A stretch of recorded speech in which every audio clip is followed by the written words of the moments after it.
Ladies and gentlemen, George Zimmerman is back in the news once again, but it's not for what you think it is.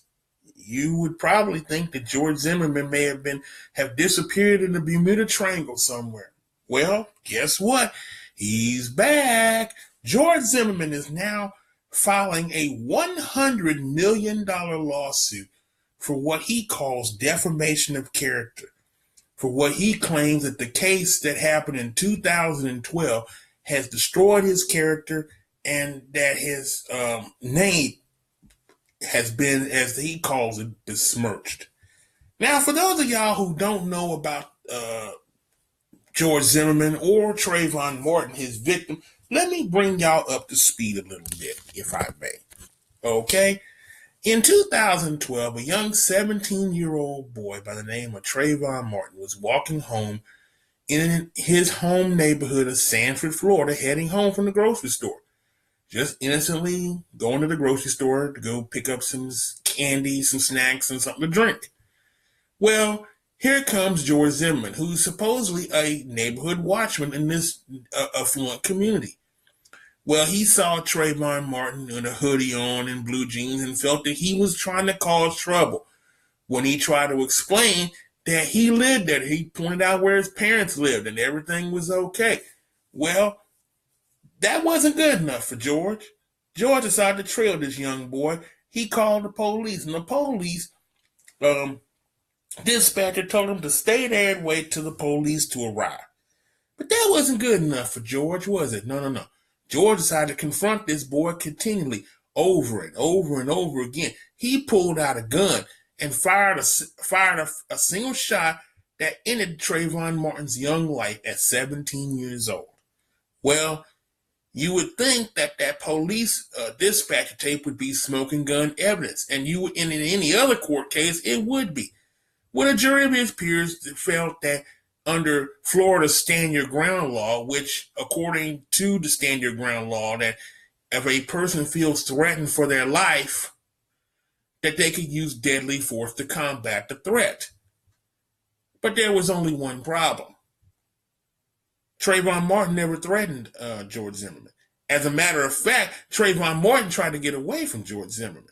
It was George that continued to pursue this young man. It was George that tried to press the issue until this young man's life was snuffed out by a single bullet. Well, a jury agreed that his life was in danger and acquitted George of the crime, even though he openly admitted that he disregarded the orders of a police dispatcher who told him to stay in his vehicle and wait for the police to arrive. Now, let me make a couple things clear real quick. And I'm not going to try to take up too much of your time because I know your time is important. Now, I've lived in some very good neighborhoods. I've lived in the ghetto. Okay, I've lived long enough to know both sides of the coin. And I've dealt with neighborhood watchmen.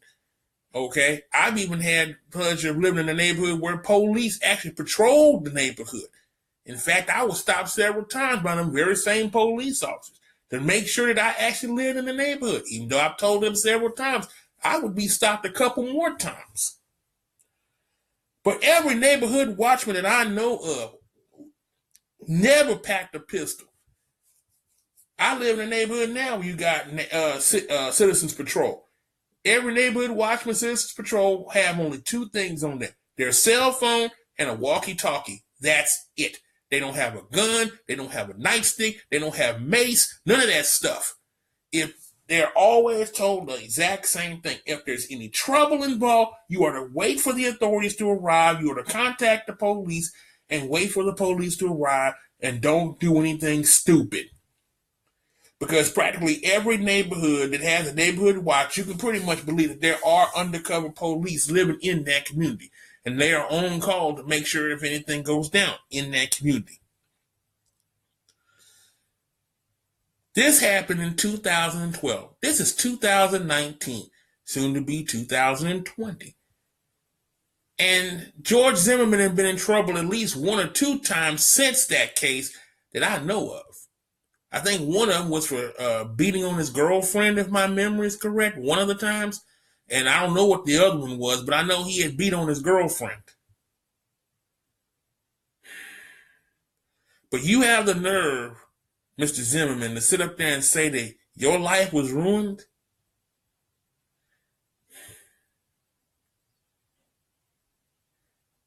I've never even met you before, George, but I can tell you right now, you are a special kind of stupid. I mean, I think anybody with a dog's brain would tell you that the reason why your life is a living hell right now is because of you. But you have the nerve, you want to sue Trayvon Martin's parents, you want to sue the police department, you want to sue Benjamin Crump, their attorney. You want to actually sue the so-called state's witness who was called because you claim that your reputation, your life was ruined. Let me hip you some reality, George. They didn't ruin your reputation.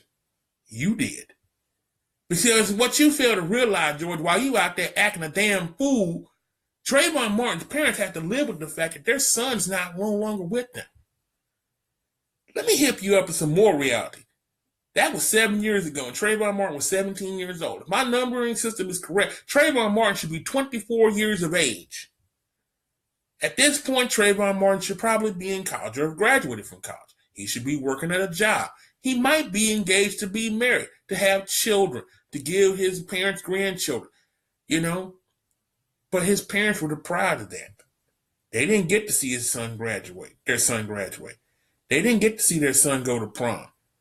They didn't get those special moments that every parent. You know what they got? They got a funeral that they had to pay for and a lot of memories that they had to deal with. But yet you have the nerve to sit there and say that your life is ruined and your reputation was ruined. Mr. Zimmerman, if you had listened to the damn dispatch in the first place, we wouldn't be having this discussion. You made the decision to disobey a direct order from a police dispatcher. You made the decision to follow Trayvon Martin, try to follow him to his home for no other reason other than the fact that he was a black kid that usurped your so-called authority. Okay? For all my South Park fans, I had to throw that in there. But here's the thing. If your life is shit, as they say, you can't blame nobody else but yourself, son. You need to look at the man in the mirror if you can and realize that you are the cause for your own downfall. It's not Benjamin Crump's fault. It's not Trayvon Martin's parents' fault. It's not the state of Florida's fault. It's not the police department's fault. It's not any witness that spoke for you or against you. You put yourself in this spot to begin with by disobeying a direct order from a police dispatcher who has the same authority as a police officer, by the way, Mr. Zimmerman, if that didn't sink to your head real quick. But I'm going to tell you straight up to your face, if I was a judge in this case, I would throw it out because you don't deserve nothing. What do you deserve?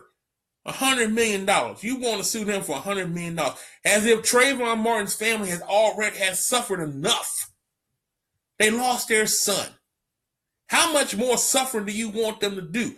But I get it. And you know what the sad part about this? Here's the sad part. The sad part is there are actually a lot of men out there in this country that think just like you. That think that they're entitled simply because of the color of their skin. Oh yeah. There are George Zimmermans out there just waiting to strike. And there are our police officers. There are school teachers. Sad to say, there are preachers in the pulpit. They are in authority positions. They own companies. They own businesses. They run businesses. And they have a dislike for anybody who ain't one of them.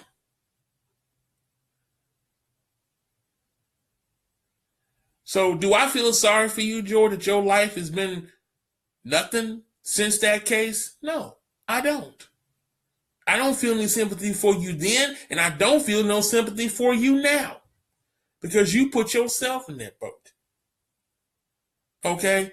And I can tell you straight up, like I said, I don't know who's going to be looking at this case or whatever the case may be. I don't know who the attorney is that decided to give this case any kind of merit, but he's a jerk. He's an asshole too for even listening to you. Any attorney with a dog's brain would have thrown the case out and said, look, don't even waste my time. But, I guess there are small people syndrome too, I guess. But anyway, we'll see where this case ends up. Hopefully it ends up in the garbage can. You know what I'm saying? Just like George Zimmerman's life has been for the last 7 years. Hopefully no judge or no jury gives this case the time of day, that they throw it out and try to allow Trayvon Martin's family some sense of semblance of closure. Because I can pretty much guarantee you that they've been suffering. Hasn't their suffering been enough for you? You took out their kid for no reason other than for being a black kid in Florida. That's the only reason why you took him out. That he decided to buck up to your authority. That you weren't no police. You're just a neighborhood watchman. And that grated with your little pea brain size self-esteem to the point where you had to take his life. Yeah, that's exactly what it was. That's exactly what it was. And now you have the gall, you have the cojones to actually sue the parents and sue the lawyers and sue everybody else for something that you caused. We'll see where this frivolous lawsuit ends up. Like I said, I hope it ends up in the garbage. I really hope it does. I hope they tear it up and tell Trayvon Martin and tell George Zimmerman to get out. But I can't speak for that judge. I really can't speak for anybody, but I know I can speak for Trayvon Martin's parents. I can speak for the parents of Tamir Rice and Eli Escobar and Sean Bell and Amadou Diallo, for Alton Sterling, Michael Brown, Chandra Bland, Terrence Crutcher, Philando Castile. But more importantly, I can speak also for the family members of Emmett Till, Medgar Evers, the 4 little girls that were murdered in Birmingham, Alabama on a Sunday morning when they were in the house of the Lord by 4 cowards. I can speak for the parents of Goodman, Schwerner, and Cheney, those 3 young men from Pennsylvania who came down to Mississippi to try to get black people to vote. They were murdered by a Klan-ran police department in 1964. I can speak for Martin Luther King and for every other black person that's ever had to deal with people like you. I can speak for all of them, and I can say this, and I can say it from the bottom of my heart.